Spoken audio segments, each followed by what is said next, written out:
What the hell is wrong with you? The only thing that's ever been consistent in my life is that question. Welcome to the ADHD Untangled podcast. My name is Rosie Turner and I'm an accredited ADHD coach, yoga and Pilates instructor. But ultimately, I'm just a human being who knows what it feels like to live with ADHD. And after having 8 failed driving tests, impulsive decisions to get married and then divorce before the age of 27, and having an inability to handle any form of rejection, I've decided to dedicate my life to supporting the ADHD community. And this podcast will cover the 2 things that I love to talk about most: movement and ADHD. You will hear real life stories from real people living with ADHD. You will get advice from wellness industry and ADHD experts. So what are you waiting for? Let's get untangled and show the world what we are made of. So, Alex, who the hell are you and what is your life's mission? Wow, what a question to start with. Amazing question. So my name's Alex. I'm the host of the ADHD Chatter Podcast. I think my life's mission was to redefine what it actually means to live with ADHD. Because when I got my diagnosis of ADHD 2 years ago, I dived into what that meant. I just went into problem solving mode and thought, what is this thing I've been diagnosed with? And it just said that it's a neurodevelopmental disorder characterized by traits of impulsivity and forgetfulness and disorganization. It was very much a negative narrative. And I thought, those are definitely true. Like I relate to a lot of those, but I think also, once understood and managed, there's been a lot of positives throughout my life. So my sort of life mission now, since diagnosis, is to make as much noise about ADHD as possible in the hopes to balance that narrative and to show that with understanding and strategies to mitigate some of the challenges, ADHD can also be amazing creativity and pattern recognition and being so calm in a crisis, being entrepreneurial and resilient, having amazing intuition, being able to zoom out and see the details that other people miss, being fiercely loyal and resilient. All of these things that make someone with ADHD a tremendous asset to society and the workplace. I love that so much. And you have been making so much noise and it makes me so happy to see all the amazing things that you are doing. Can you talk a little bit around as well the why behind women in particular, why it became such a big mission of yours to represent late diagnosed women? Women and girls have been let down in the medical community for so long, just generally. I mean, it's outrageous if you just look at how little the needs and the physiology of women have been included in studies and in so many things. But in my field of work, in ADHD, it's devastating how many women and girls just were not picked up for so many years throughout their early years, because the medical community just didn't recognize that it was not something that wasn't just a male thing. A whole generation of women just have been let down and misunderstood and slipped through the net for so long.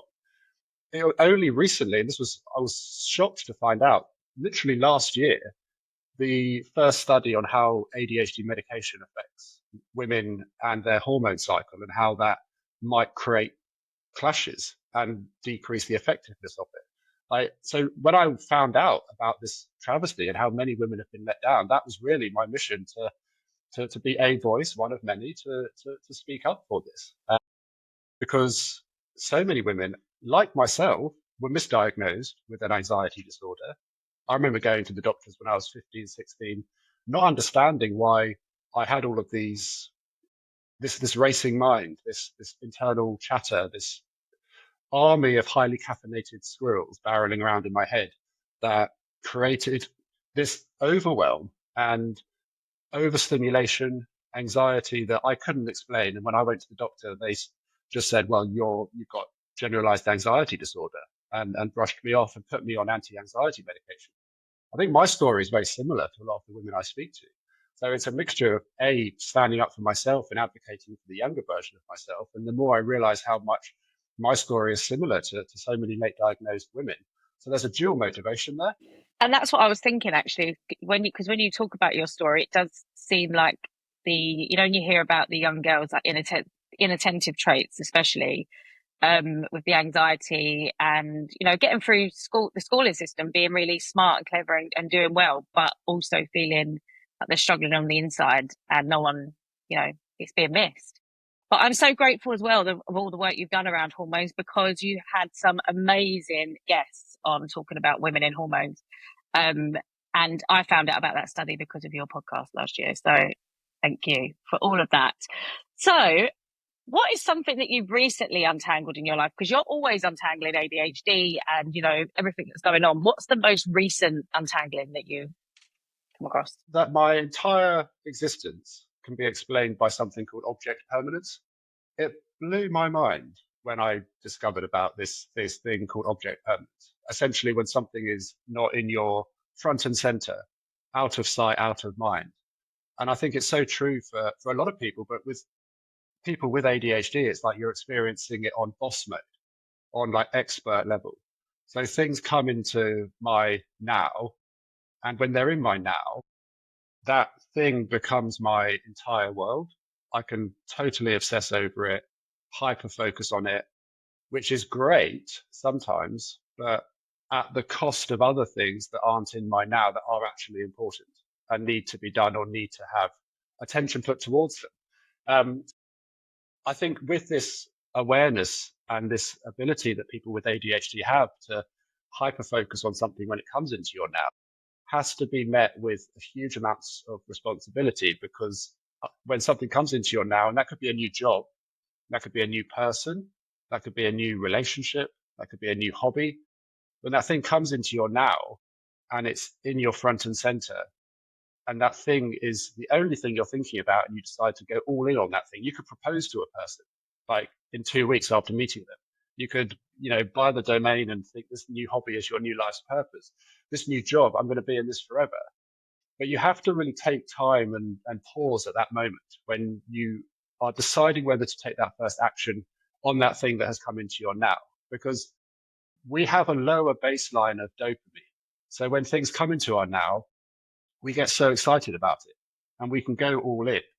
But unless that thing that comes into our now is a true connection to our intrinsic motivations and our true self, which, by the way, I think a lot of people with ADHD don't understand what that really is, because they've spent a lifetime of masking, and we can go into that later. I think ADHD is more of a deficit of self-awareness rather than attention.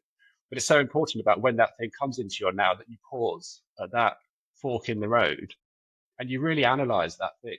Like, that new person, is that person are they really a good fit for me? Is that job really a good fit for me? Just the data points, the things that make that opportunity interesting. Is that a true alignment to who I really am at my core? And I think it's such an interesting journey that I've been on over the last 2 years since my diagnosis, to understand how many things I've said yes to because I'm acting on like short-term dopamine. Yes, I'm going to start that new hobby. Yes, I'm going to jump into that relationship. Yes, I'm going to start that new job. And then it's no wonder, because I didn't take that pause to really reflect on that thing. It's no wonder that when after like 2 weeks or 6 months has gone and the honeymoon period is finished, that I've abandoned the thing. I've left the relationship. I've left that job.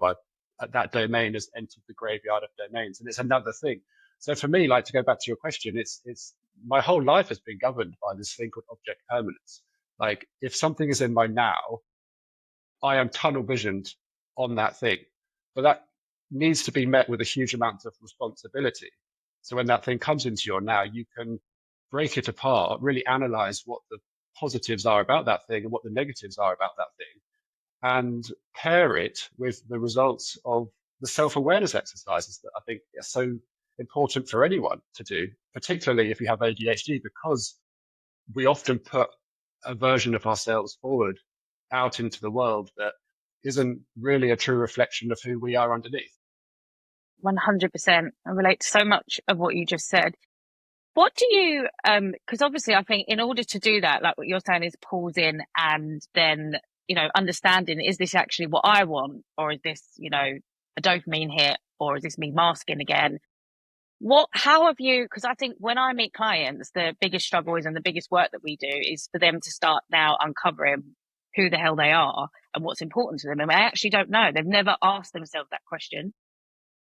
What have you done in order to understand maybe like what your values are and who Alex really is in order to be able to, make those decisions with more awareness? Yeah, it's a great question. And I ask myself some really basic questions as often as I can, how often we have time to do it.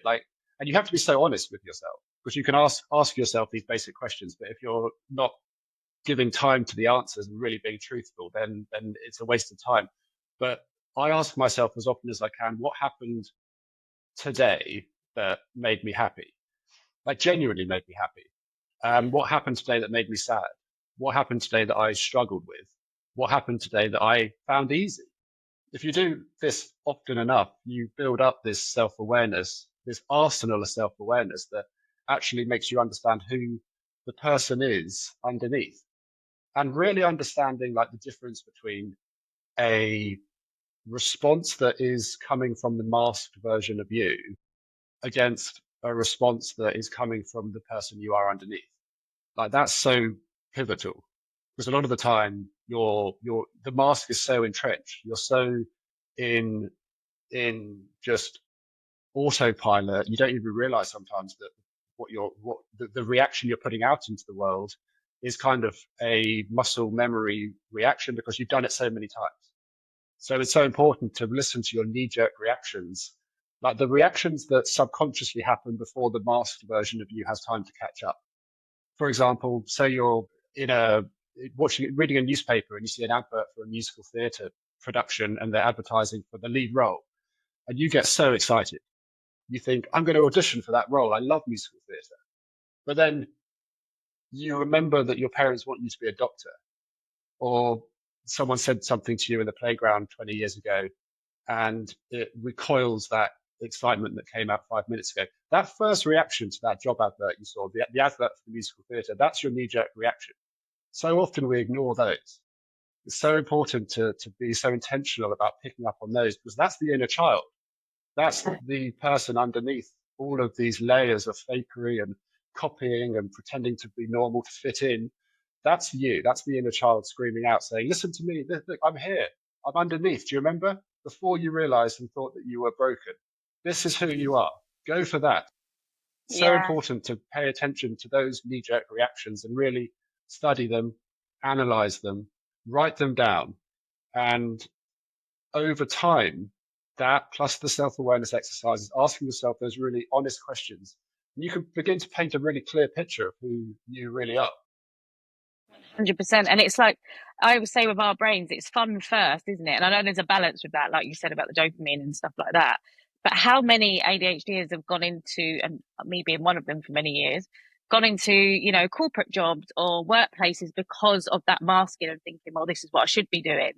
And actually taken on roles and careers that have actually just drained their soul, and they've lost that spark and that childlike energy that they've got and that creativity because of, ignoring that knee-jerk reaction.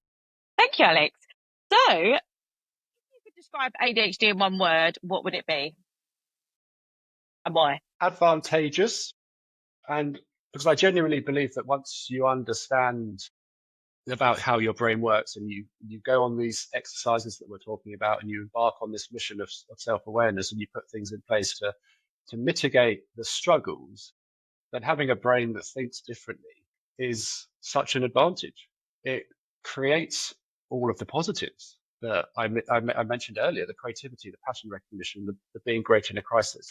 The world's scared of people who think differently. Like that's the biggest thing that I've learned since starting the podcast is so many people are so terrified of people who think of the world differently and look at solutions with difficult problems. But once you actually just ignore that noise and you recognize that how the way you're thinking is so much more optimal. People with ADHD, we've had to solve problems our entire lives in order to survive. Right from an early age, we've had to create unique solutions to difficult problems because people are telling us that we're different. So we create solutions. And this, as an adult, creates someone that views the world through a different lens. And yeah, there are certain negatives that come with that. And we can talk about, the comorbidities of feeling different. But the knock-on effect is someone who is a an amazing problem solver, someone who's a great entrepreneur, someone who is so stubborn in the face of all those criticisms that you won't just sit down and and and play the script. You will get up, you'll start a business, you'll act on that idea, you'll have such good intuition, you will understand people's true intentions before they even do sometimes. You'll spot that nasty person at that party who everyone loves and everyone thinks, oh, they're so nice, aren't they? But you'll see like that little tiny flicker of that facial expression because you've seen so many nasty people in the past that your pattern recognition picks it up and you say, no, that person is a nasty person. But you see it, all of these amazing things that come as a consequence of the struggles that we face from a child create an adult that is so hyper aware of their surroundings and is so stubborn and not wanting to repeat that they will do everything in their power to create a future that is so beneficial to them. And that creates so many positive traits that make someone such an asset to society. 100%. Why do you think the world is afraid of people that think differently? Because people don't like change. Change is terrifying to most people. People like regiment, they like routine, they like the way, they like order. But people with ADHD, we are bored. We are so not bored, we're so allergic to boredom. We're so allergic to routine. We're so allergic to familiarity. We love novelty. We create novelty. If that comes through our passions, through our job, our relationship, we start things. And I think the way people view that is they try to knock it out of people. If you're wanting to start something and you're wanting to break out of that mold, that is scary to people because it's putting them outside of their comfort zone. There's familiarity and comfort in routine and understanding, okay, what's tomorrow going to bring? But people with ADHD, we love novelty. We love new experience. And that creates uncomfortability in some people. So they try and knock it out of us. They try and say, no, don't do that. Stop. That's a bad idea. Don't do that. Just go and work in that 9 to 5. That's what you should be doing. But it's so in contradiction to what we feel like we want to do. We're like a coiled spring sometimes. Like we want to go and change things. We want to solve problems. We want to be enterprising and create businesses and find unique solutions to problems. But the world will be scared of that because it makes them uncomfortable because it forces them to leave their routine. 100%. What do you think about the hunter-gatherer theory? Do you think we was the hunters? I think it makes a lot of sense. There's so many struggles that happen in this modern day and age because a lot of the stuff that we would have needed to do when we were living in tribes is automated. So you can kind of see why I would love to go and climb trees and pick my own fruit. I'd love to go and fish. Me too. I'd love to do all of these amazing things, but I'll just go down to the supermarket and buy. And so there's so much like natural energy and natural like adventure seeking inside of me that is redundant because a lot of the tasks that we would have been amazing at years ago are now automated. So we have so much internalized energy that can turn into anxiety. But yeah, I 100% believe in that theory. Yeah, me too. Right, so I'm going on a tangent, so let's get back to the script. So the struggle, what was your breaking point? And, with your ADHD, I think before we get diagnosed, obviously there's so much struggle as well as strength. But I always find there was just, everyone has that story where it was that breaking point moment and, they started to question what the hell is wrong with me. What was your breaking point, Alex? I thought I had dementia. I honestly thought that I had serious, life-altering memory issues. I was a walking contradiction. Because on the one hand, I was able to sit at a computer for hours and create social media brands and deal with advertisers and create content, which I love. But on the other hand, I would walk into a room and not remember why. I would go to a supermarket and get so overwhelmed at what to buy. And then when I get to the checkout and it said, would you like another reusable shopping bag? I had to click yes because I had forgotten them, even though I've got a cupboard overflowing with them next door. It was getting off a getting on a train and saying, I'll pay for my parking when I'm on the train. And then a month later, I get another parking ticket.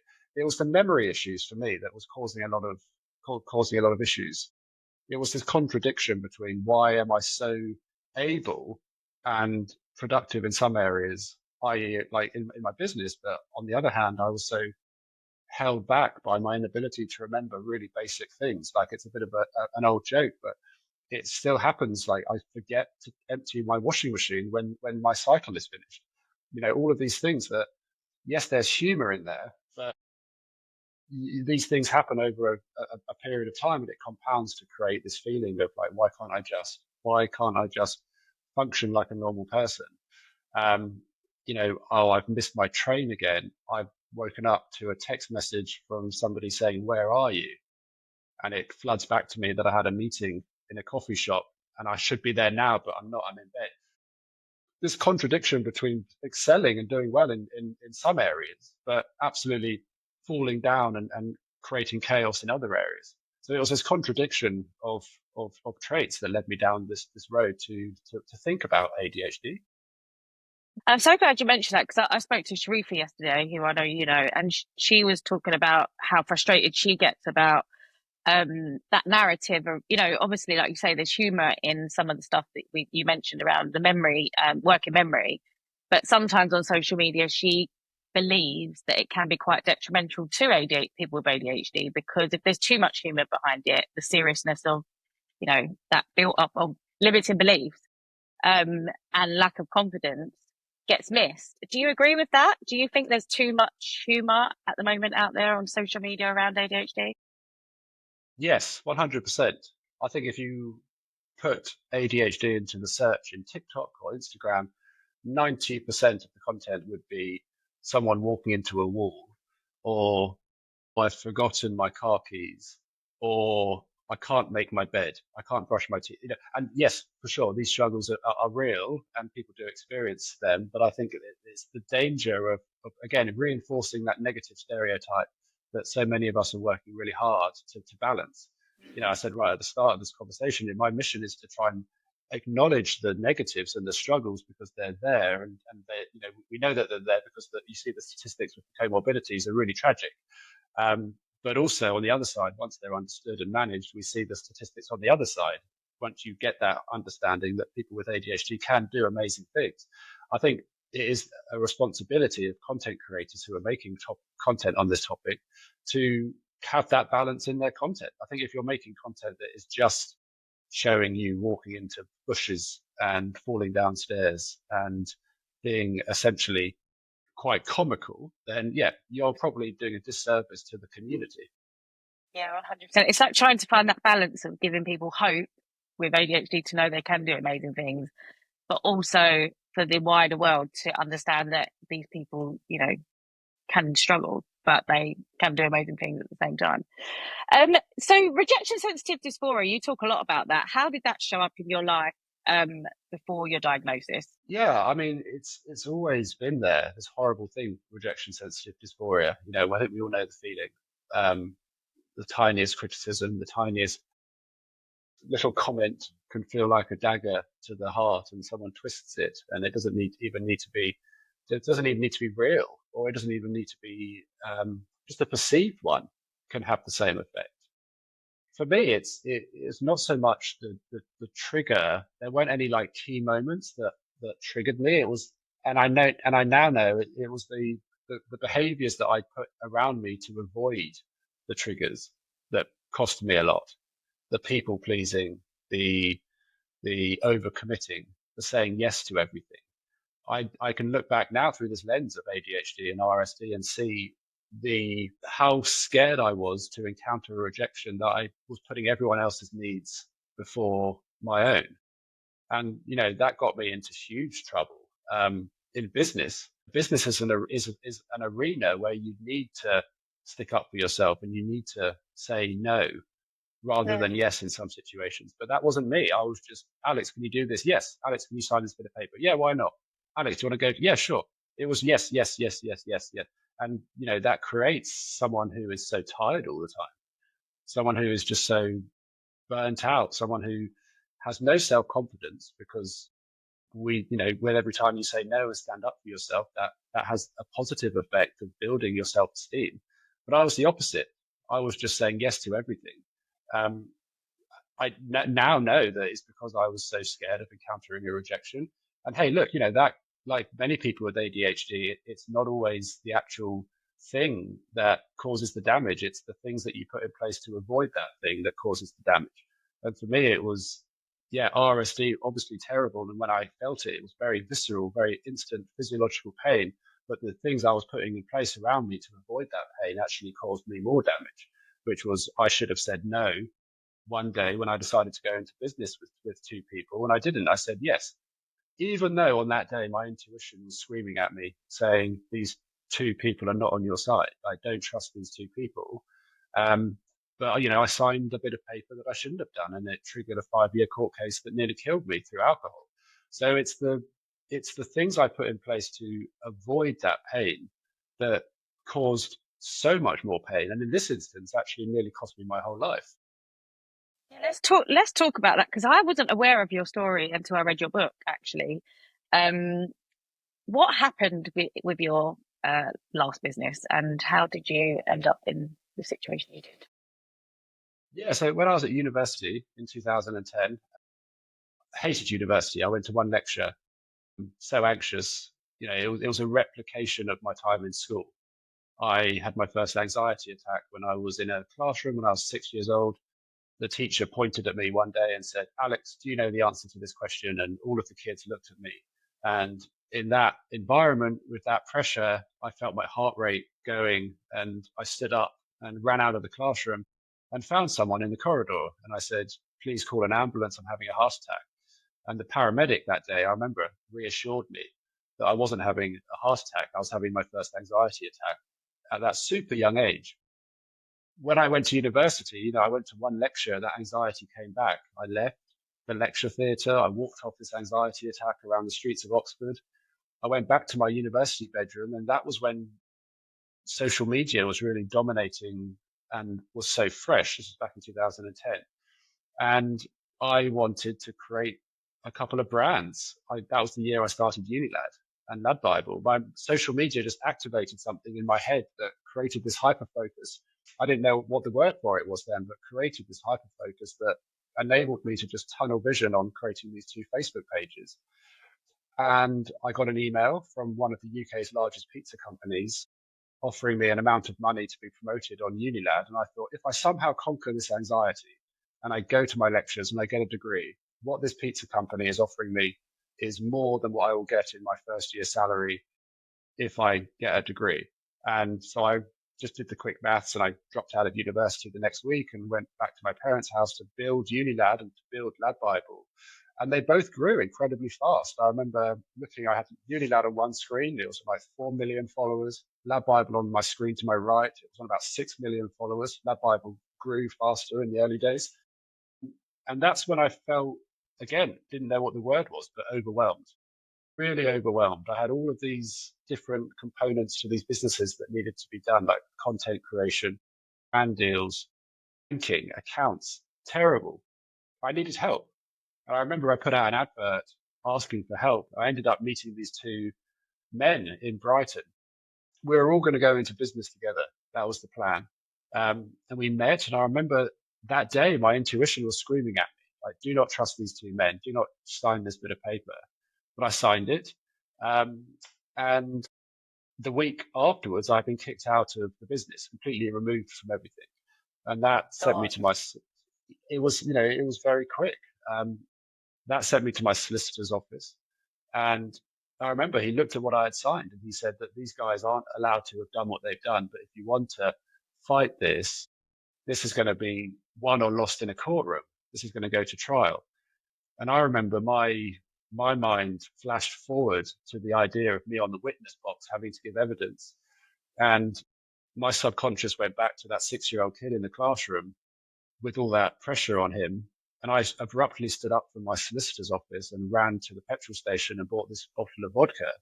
And that's when I can only explain what the nurse told me when I woke up in hospital the next morning, which was that 2 members of the public had found me in an alleyway clutching this bottle of vodka. And I tried to stagger away. I tripped, hit my head on the wall. They called an ambulance. And as the nurse was telling me this, I remember this feeling of shame and anxiety. And in that naive state, I thought, well, to cure this, I need more alcohol. I knew there was a petrol station on the other side of the road near the hospital. I jumped up from the hospital bed, tried to run out of the hospital. Security had been called. It's all a bit of a blur, but before I knew it, I was in the back of a police car. My parents had been called, and I remember seeing my mum looking at me through this window of this police car with this just look of fear and desperation in their eyes. No one knew what was wrong with me. That took me to my first AA meeting, Alcoholics Anonymous, where I first heard those 4 letters, ADHD, but I didn't think much of it at that time. If you fast forward 2 months, the trial happened in London. I was cross-examined on the witness box for 9 days. Even the judge said it was excessive. But the judge was very accommodating. He let me take breaks. He let me walk off my anxiety. 9 days later, the trial finished. Fast forward another 2 months, because the judge had to go away and understand social media. It was all very new, even at that stage. But my phone went. It was the summer of 2017, and it was my solicitor, my lawyer. And he said, "Are you on your own?" And I said, "Yes." And he said, "You've won everything. You've won the company back." And I remember, just falling to my knees and bursting into tears, because it was, yes, a 5-year legal battle. But for me, it was a massive mental health battle that nearly cost me my life. It's shocking, like that story. I can't believe that's what you went through, and to be put under that much pressure publicly, having ADHD, not even knowing you've got it. I can't imagine the stress and anxiety that must have caused you. I can't even imagine going through that.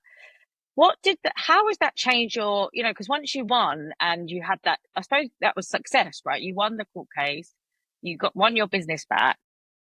We know that we hear stories a lot about people that become successful in their careers quite quickly. And I wrote an article a while ago, and it was called Lonely at the Top.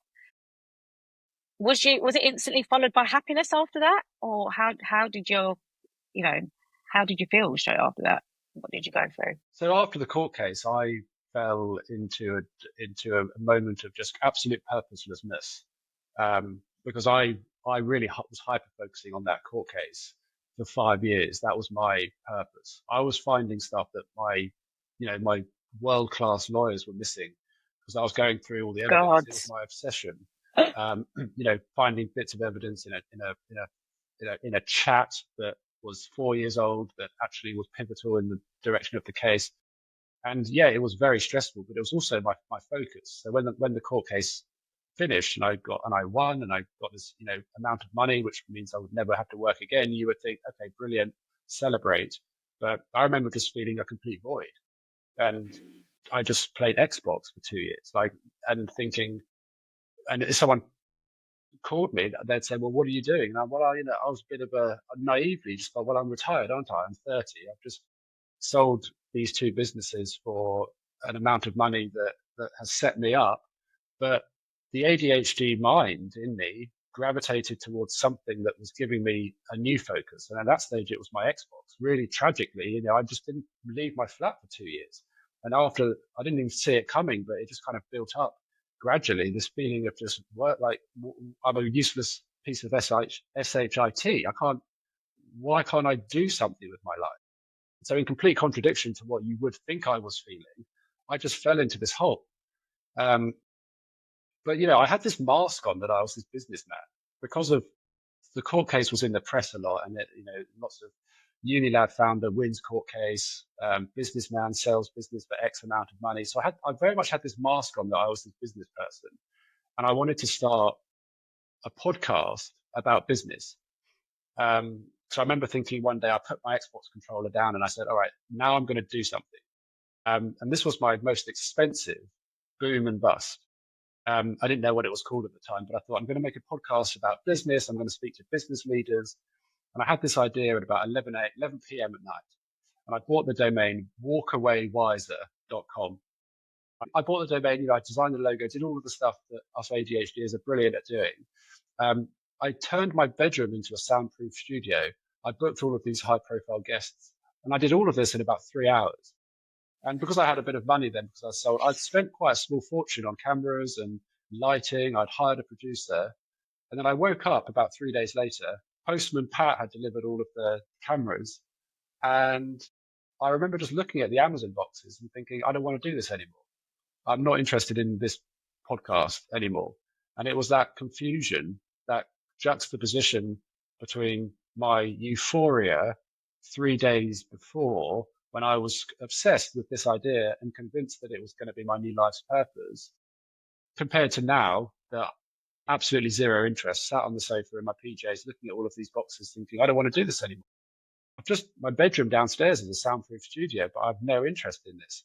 And the person I hired to be the producer of the podcast knew more about ADHD than me, had a diagnosis, saw this boom and bust pattern, and said to me, when did you get your ADHD diagnosis? And I looked at them and said, what do you mean? But that was the moment where that really took me down the rabbit hole. And, it was about 6 months later, the psychologist said that my ADHD was clear as hell. See, and this is, and again, another exercise I do with clients sometimes is connecting the dots, going back to things that seemed a struggle at the time, but actually how they've brought them closer to where they, who they are. And if you hadn't have done that, and I know it was an expensive thing to go and do, but you may not have had that conversation with that guy and, gone down your rabbit hole of ADHD, which you're doing now. So it's like always following that curiosity anyway and letting go of the shame, I believe, a lot of the time, because, a lot of my clients, they get so hung up on the things they've started and quitted. And actually there's something always within that has took them somewhere else, which I think is a perfect example of what you just shared. How has that experience, that, the negative experience you had, how has that affected, the way that you might work now because ADHD Chatter is a business essentially. And, now that it's grown so big, has that showed up, has that made you work differently this time round, that experience? Yeah, massively. Yeah, just to clarify, the whole thing really shone a light on the costs of being a people pleaser and how that got me into a really tricky place. And, now in business, you're absolutely right. ADHD Chatter, I'm so passionate about ADHD Chatter that I've really gone, upscale, big studio in London, big, producer, script editors, all this. But with that comes the requirement to claw that money back. So you have to get advertisers and you have to work with people, obviously. But I'm very much better now at putting boundaries in place. I'm really careful now when an idea comes into my front and center, like I was discussing earlier, to really sort of place it on that metaphorical ideas shelf. And because lots of opportunities come, like, do I want to work with this brand? Do I want to interview this guest? Do I want to travel to Croatia to do a talk? Before I would just say yes to everything in fear of letting someone down. But now when an opportunity comes in, I'm like, okay, right, just shelf this idea for 2 weeks, essentially sleep on it and give myself time to really understand if that is a good fit for me or not. If it's still pulling on my interest strings after 2 weeks, then that's probably a good signal that it is a good fit for me, and then I act on it. But I think, a really basic change that I've made is rather than saying yes, I say, can I let you know tomorrow? Or can I let you know next week? It's a very simple reframe that just puts that gap between someone asking something of your time or attention and your response. I think it's so easy, particularly with people with ADHD, for a number of reasons, impulse control, people pleasing. Yes, we get very excited about new opportunities. The mixture of those three means we do say yes to stuff that actually might not be a good idea. But if you just make that thought in your head, right, don't say yes, just say, can I let you know tomorrow? And that's really not as scary as it sounds. I thought that would be met with, oh, why can't you just let me know now? But that's never happened. It's always been met with, yeah, of course, I'll tell you tomorrow. No rush. Let me know next week. And actually, if you just put that breathing space between the ask and your response, a lot of the time the dopamine settles, you're able to look at it a bit more clearly. And 9 times out of 10, it's a no anyway. Whereas if I said yes as soon as someone asked me to do the thing, well, I would have a pile of things I've overcommitted to. That would stress me out. I would be mentally exhausted trying to think, how am I going to do these things? I'm going to have to let people down. That would trigger like a fear of confrontation that would stress me out even more. Nothing would get done. and I would abandon everything in a impulsive moment of overwhelm, which is relieving the stress and anxiety in the short term, but over the long term, it just reinforces that inner critic that says you're not worth, you can't do anything. But we can do anything. It's just we need to be so careful about recognizing how finite our energy is and being so careful about what we say yes to. And that really basic shift right at that moment where someone asks, like, instead of just saying, yes, sure, I'll do that. Can I let you know tomorrow? Or can I let you know next week? Such a little reframe that just puts that time between the ask and your response that actually gives you enough time to, most of the time, realize that it's a no anyway. Yeah. When I read that in your book, I thought that was profound. It was one of the things that I remembered the most. And it's so true what you say, because we're so worried about upsetting people in that moment. But actually, if we say yes to everything and then we're overwhelmed, and like you say, maybe we end up cancelling last minute because we've hit burnout and we're overwhelmed, we're going to piss more people off anyway. It's like, it's the kindest thing to do for yourself and others at the same time. Sorry to interrupt, but I need your help. I've just launched the very first CPD certified ADHD coach training for the sports and wellness industry. So whether you're a yoga teacher, Pilates instructor, or sports coach or therapist, or just somewhere in between, this training has been specifically designed for sports and wellness professionals who want to make a real difference. But why?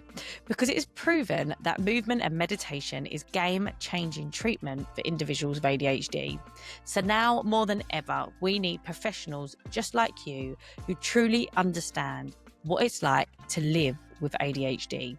So we can start to lead the way and create accessible environments for everybody and every mind. So if you're ready to create a career that gives you freedom and also allows you to have a positive impact on the lives of others, then check out our website, untangledco.com, and join our first online training this May. So what would you say is, someone who has ADHD, they're starting a business or they're in the midst of running their own business, what are the biggest, your 3 top tips that you would give them? Yes, that's a great question. First one is you want to find the bricks within your business. And let me explain what I mean by that.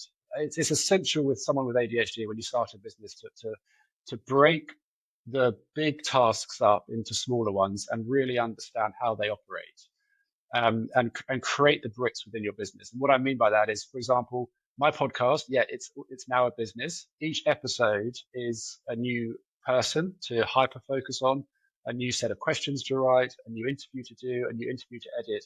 That all gets packaged as a brick, and that episode goes out, that brick goes out. Each episode stacks on top of each other. The bricks stack on top of each other to create this wall that ends up being the business. I think it's so common.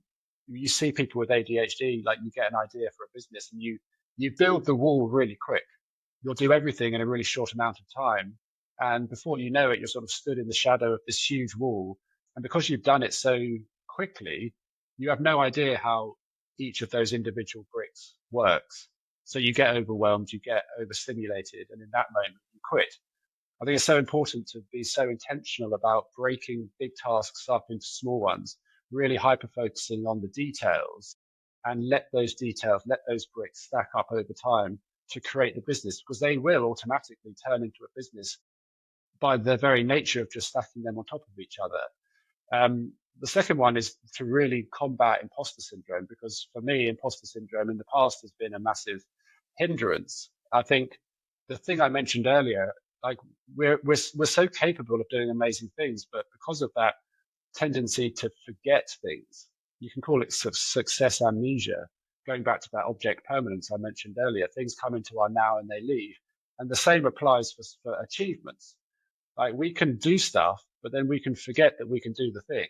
So when the opportunity comes to do the thing again, we don't feel qualified. We feel like an imposter, and that creates an anxiety that stops us from doing the thing.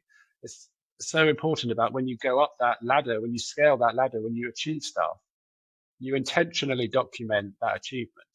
Like take time out, go out for dinner with your team, journal, whatever it is to you, to really cement that evidence in your subconscious that you are capable of doing the thing. Because otherwise you'll get to the top rung of the ladder and you'll look down and you'll feel like an imposter, and you'll have no idea how you got there because you haven't intentionally celebrated every step on the way up. So that's so important. So important. And our brain's tendency as well to just, because it wants to go into the negative story more than the positive, naturally, because there's more dopamine, right? So it's so important to anchor the positive memories for us, even more so, I think. Yeah, massively. And finally, to really trust that intuition, it cost me massively when I didn't listen to it, because people with ADHD have tremendous intuition because of our early years experiences. We're hyper aware to threats. We're hypersensitive to our surroundings and picking up on people's true intentions. And that's so important in business, where you're going to encounter nasty people. You're going to encounter people that are trying to take advantage of you. And to listen to it, to trust it, because it will sense when someone is trying to screw you over before most people. Like, it's so important to listen to that. And it's easier said than done. We have amazing intuition, but sometimes not the courage or the knowledge how to listen to it. But it's so important to listen to it and to build up evidence that when you do listen to it and you're proven correct, again, to document that evidence to further cement how strong that intuition is inside of you. Yeah. How do you document your success, Alex? For me, it's about keeping it in my now as often as I can. Like, I don't journal. I don't write it down in a notebook because the notebook gets shut and it just gets forgotten about. Like, going back, my whole existence is about object permanence. And this applies to most things that we talk about in this conversation. When I'm thinking about something, it is everything to me. That's my entire world, but I'll move on and that thing gets forgotten about. So it's about how do you keep these things in your now? And that's about, okay, well, what's going to be in my now is what's often going to be in my now. I walk past my fridge every day. I walk out my flat every day. So I write stuff down that I would need to cement into my subconscious, and I stick them to the wall. Now, this is really basic stuff that I used to be very shameful about. Like, I'm a 36-year-old man, but I'm sticking Post-it notes to my front door saying, you can talk on stage in front of 200 people. Remember last time? Do you remember last time? You've done this before. Yeah, exactly. And what is an achievement to me? Everyone has their own achievements and everyone does stuff, but we forget that we do them. So it's about how do you maintain those achievements, those memories, those feelings of accomplishment? How do you maintain those in your now? And that's about just literally making them physical. If that's a whiteboard in every room of your home, if that is sticking Post-it notes on your steering wheel when you're driving to work, maybe don't do that. It's dangerous. And having no shame, because like I said, if it works for you, it works for you. It's recognizing where your liabilities are. And that's very much for me. It's like out of sight, out of mind. If I don't keep my achievements in my sight, it will leave my mind and I won't believe that I'm capable of doing something when the opportunity comes to do it again. So relatable. I was actually saying to someone the other day, like, the shelves that are not in your eye level, the stuff on that shelf in my cupboard might as well not exist because I never look at it. I don't know what's in there. And it actually reminds me of when my mum used to go away and she used to put Post-its up just for me out of all of our sisters. Turn off lights, lock door. And I used to get so annoyed at the time. But now I'm like, well, actually, it was actually working because obviously it was working with my ADHD, keeping those things in sight.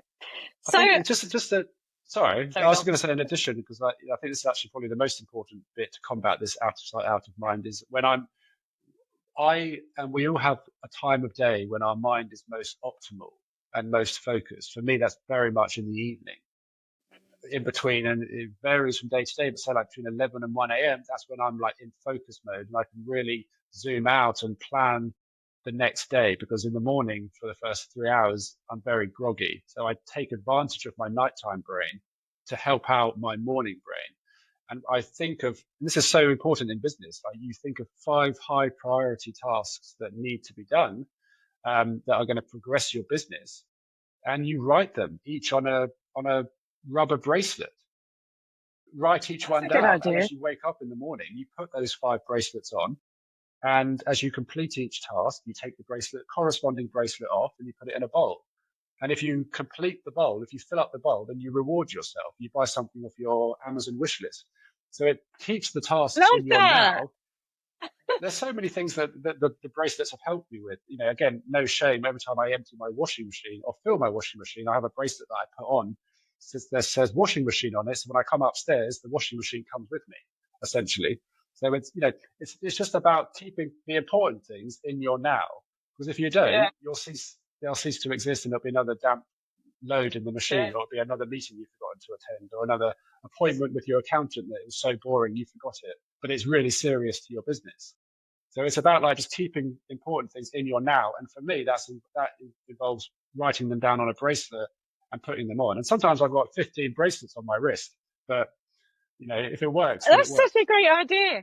Do you know what I've just thought of as well? I've had a lot of clients that have done the positive emotional anchor it, and they've got tattoos. But what worries me when they say that tattoo is going to be their thing is I'm like, what if you get bored of the tattoo? You hate it, you can't get it off.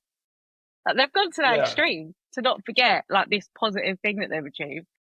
They're all getting tattoos up their arms. Well, that's a permanent solution, isn't it? Like the danger with that is that our motivations and nows can change. And I think as an ADHD entrepreneur, it's so important to, again, it goes back to this object permanence. Like, it's so important to keep our why in our now, because we all start businesses with extreme passion and extreme excitement and extreme motivations. And you can call that your why. But the object permanence applies to the why as well. You can wake up 3 months later and you've forgotten about the why, or the why isn't as crystal clear as it was. And again, that is a big reason why people with ADHD quit businesses, because you lose touch to the reason why you started it in the first place. So again, it's about intentionally reconnecting with your why as often as you can by doing simple things like meditating, writing it down, talking to someone about it. We're great communicators, keeping your why in your now, because otherwise you can wake up and you don't even see it happen sometimes. It's a gradual process. Your why is just getting diluted in the background by other exciting things that are coming into your now. And the core motivation for starting the business has slowly, without you realizing, evaporated. And then you wake up one morning and the motivation's gone and you don't know why. But it's because you haven't intentionally kept your why in your now. In front of you. I have this theory, tell me if you agree, but I think because we need such a meaningful why to find consistency with anything. I think, we all have this surface level why of when we start things, right? Everyone can have them. Oh, I want to earn more money, or some people might want to be famous, or whatever it is people want to do. But I believe we need this deeper why with ADHD, and that being that, yes, there'll always be that initial motivation, but something like what you're doing with ADHD Chatter, where it actually has an effect on the wider world, like a positive impact on others. And I think we really need that meaningful why instead of those just surface level whys when we're creating these businesses. What do you think? Yeah, massively agree. I don't think, like, if you're motivated, or a lot of people think they're motivated by money, but money is a byproduct of consistently working on something that you're intrinsically motivated for. I think for me, like, the justice sensitivity is a key part here to my motivation. Like, again, going back to one of your early questions, like, so many people have been misdiagnosed and let down for so long. If I'm honest, the root of my motivation comes from my own experience. Like, why was I put on anti-anxiety meds when I was 14 years old, when it was ADHD? And I know that now, and I'm so, like, that triggers me, that rage, that justice, that sensitivity to how unjust that is, and how many other people have a similar experience. That's my why. And I have to stay connected to that why. Like, and every time I meet someone at a talk or at an event or doing these podcasts, it brings my why into my front and center, because I hear another story that echoes my own. Every time I see a horrible hit piece about ADHD in the media that just devalues and unvalidates people's realizations, that re-triggers my why. So for me, it's quite, there's so many people that I meet, and it's about, I don't intentionally put myself in front of people to remind myself of my why, but as a byproduct of the work that I do, I meet a lot of people that constantly reignites my why and keeps it there. I guess it's whatever business you're doing, whoever's, it's about finding a way to keep your why in your front and center, whether it is organically or whether that does need more effort. Yeah, that's so interesting, actually. Social media, I want to move on to, sorry, because I'm going over time, but social media and ADHD. So you do such amazing stuff on social media, and you are an expert at growing your community. talking from someone who isn't very good at it, but knows to run a business that I'm meant to do a lot more on there, which is probably, first of all, the language I shouldn't be using. I'm often told that so many different types of advice, like, to be more personal and show your personal life on there if you want to create a personal brand. And when I look at what you do such an amazing job at sharing really emotional and, knowledgeable information around ADHD.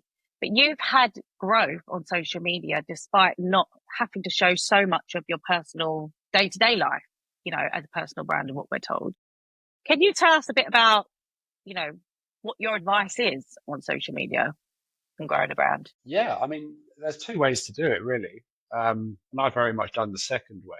You can either be incredibly vulnerable yourself and share a lot of your own story, or you can really understand the vulnerabilities and the pain points and what resonates with your target audience. I just so happen to have the same pain points and vulnerabilities as my target audience. I started off talking about my own experience 2 years ago on social media, talking about the misdiagnosis, those internalized hyperactive, the internalized caffeinated squirrels, the overwhelm, the anxiety. And it just so happened that people were resonating and following off the back of it. I then decided to stop sharing so much about my own personal experience, or not.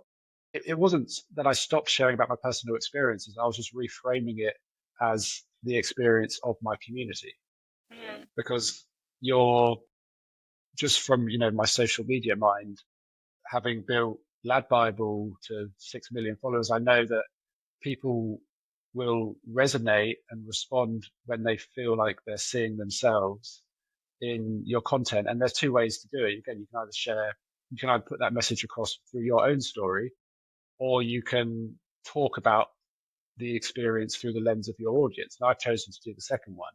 Really, they're the same thing. It's just, it looks like I'm not talking about myself, but I actually am. I'm just framing it through the lens of the audience. And I guess maybe if I ask myself why, it's probably because I feel a bit uncomfortable about sharing my own story too much. I mean, I share my story about, nearly dying in a court case through alcohol. And, I do talk about alcoholism still from time to time. But I personally just find it easier to take myself out of the spotlight and the narrative, and to tell the narrative, explain my story, but through the lens of my audience. And that's trial and error, because obviously not everyone's going to relate to what your story is, and therefore won't relate to what your attempt to put it through their lens. But again, I think it goes back to that pattern recognition and understanding, like predicting trends, and understanding you are your audience and you have to relate to them. And when you take yourself out of it, you actually allow yourself a lot more freedom. Because when I put myself in the spotlight and talked about myself, there was something inside me that held me back from being as vulnerable as I wanted. And maybe that's RSD. But when I put the spotlight on my community, which obviously isn't just one person, it's millions of people, and took the spotlight off myself as an individual, I actually found it a lot easier to talk about the vulnerabilities that so many of us face, and therefore reach more people. I think the key there is what you said is what feels comfortable again. It's using what feels comfortable for you instead of feeling like you, because I know myself when I'm thinking about doing something that I've told that I was, is a good thing to do, and I go to film it and post it, and it feels so uncomfortable that I just don't do it in the end, or, I put it up and then delete it or something like that. It's because it doesn't feel natural to you. So it's finding what feels natural for you, isn't it? And I think that's often missed a lot when we think we've got to grow on social media.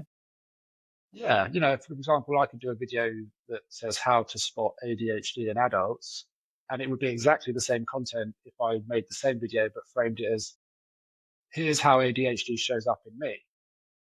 And it would probably perform just as well, because people are liking it based on the relatability of the points that I mentioned. But for me, it'd be incredibly more uncomfortable to put out a bit of content that says this is how ADHD shows up in me, rather than how ADHD shows up in adults. Maybe that's something I need to work on in terms of being more comfortable talking about myself. But I just find it easier to frame it through the lens of my audience. Yeah, I think you did a fantastic job. When you're planning social media, or when you're, week by week, because now you've grown so much, and I suppose, you have, with social media, it's one of those things you have to be consistent with, don't you?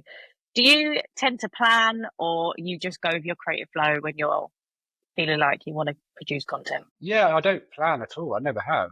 And I do take time off. I think that's a big misconception about social media content, is that you have to be consistent. You have to post every day.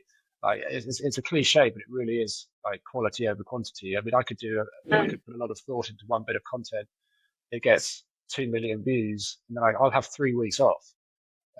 Or I could try and be consistent and have, post one bit of content every day. And because I'm trying to do so much, the quality goes down, and each daily bit of content gets 20, 30,000 views. And that's been so much harder to sustain that consistency. But actually the overall reach of that one bit of video I did once every 3 weeks is so much bigger. So for me, it's like, consistency looks different for everyone. And if I do a great bit of content and it goes viral, or it performs better than I thought, then I'll definitely give myself time off. I've never ever posted every single day. I think I posted 2 reels on the ADHD Chatter Instagram in the last week, and those were just the trailers that I don't actually make anymore. I have a trailer editor, so I've really have done no work on social media for the last week. I've been to London, I've been to an event, I've had a nice city break, I've had some time off. I don't ever hold myself to the standard of posting every single day. I never have, even with Lab Bible and Unilad. When I was running them, I would post something and have a week and a half off. But when you have the confidence in it's about really diving into the quality over the quantity. And when you get better at understanding what your community wants and what resonates, then you actually don't need to work as hard, because you'll do one bit of content, it will get seen by 10 more people. And that's way better than trying to do one bit of content every day that gets seen by 1/10 of the amount of people. I love this advice. This is great. This is going to be, this again is working with your differences and working with what works best for you as an individual, because I think we're trying to, fit into this, even with social media and building a business, we just try and fit into what we think we should be doing. And that actually can have the opposite effect, is what you're saying. That's great advice. And it's good advice. It's good to hear. So I'm going to go on to the quick fire round. One chapter from your new book for people to read. What would it be and why? Rejection-Sensitive. I think it is called Making Friends with My Worst Enemy, Rejection. I think that's the one I wish that I knew earlier, because rejection, like so many of us in the community, has definitely been my Achilles heel. And again, it's the consequence of that which has caused me so many problems. So yeah, Making Friends with Rejection. I don't know what chapter number it is, but yeah, probably, if you could just read one, that would be it. That'd be it. What's one piece of advice from your ADHD Chatter podcast that you think everyone needs to hear? Good question. I think probably echoing what the brilliant Ned Hallowell said, which wouldn't have happened if it wasn't for your amazing connection. So thank you again for that. Ned Hallowell said, never worry alone. And even he says it's his number one bit of advice, never worry alone. I think that's so important. Whatever you're going through, ADHD or not, or any scenario in any part of your life, it's so easy to think that you're the only person going through it. You're the only person who's dealing with this crap. You're the only person that's dealing with this struggle. And it's so easy, if you think you're the only person, for it to compound and to escalate in your mind. Find community, reach out to people if you can, don't worry alone. As soon as you share something with someone, it massively helps. Yeah, very basic answer to your question. I can only echo what Ned Hallowell says, which is to never worry alone. Yeah, that is the most important advice.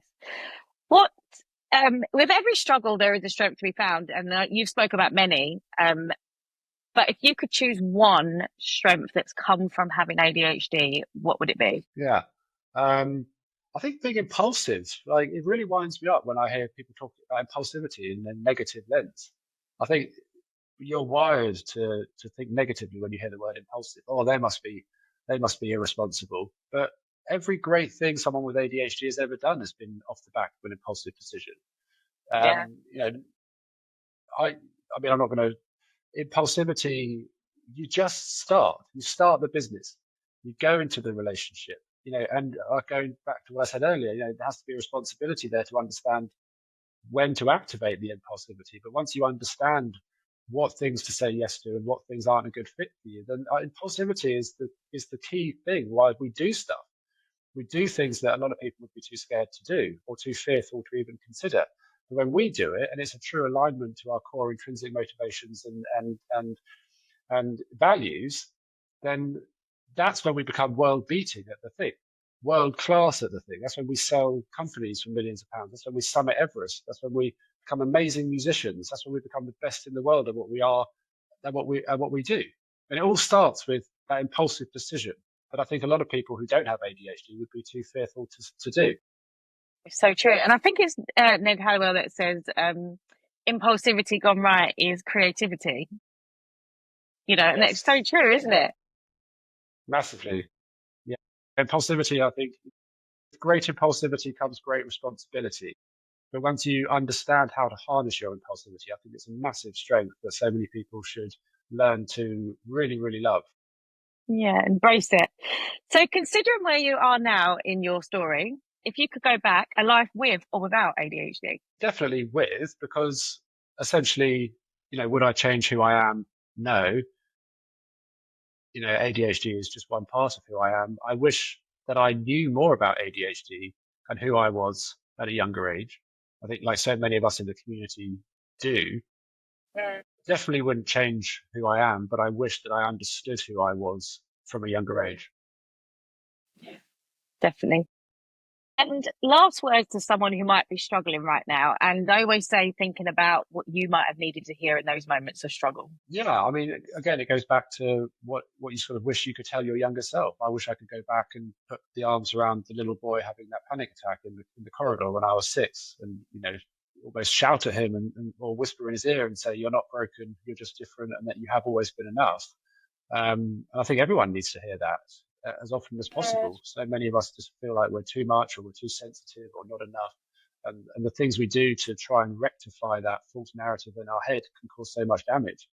We're all enough. We have always been enough. And I think that's what everyone needs to be reminded of as often as possible. Yes, they do.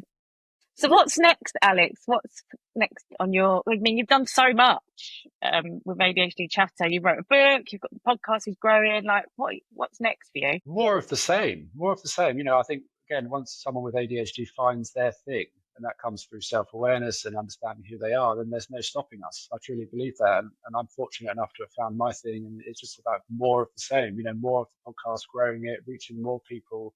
I'm writing another book at the moment that's coming out next year. So wow. Another sort of, I asked my publisher to put sort of deadlines in the contract because if I'm just tasked with doing something, I just won't do it until the last minute. And it turns out writing a book is something you can't just do like in the night before. So I'm creating mini deadlines has been so important.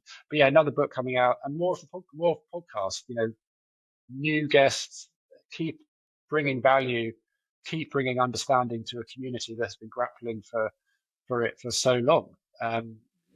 People desperately want to understand why. You get the diagnosis, yes, you have ADHD, and you can look back through your whole life with this new lens and put color to situations that were felt so misunderstood before. But then it's like, okay, well, what now?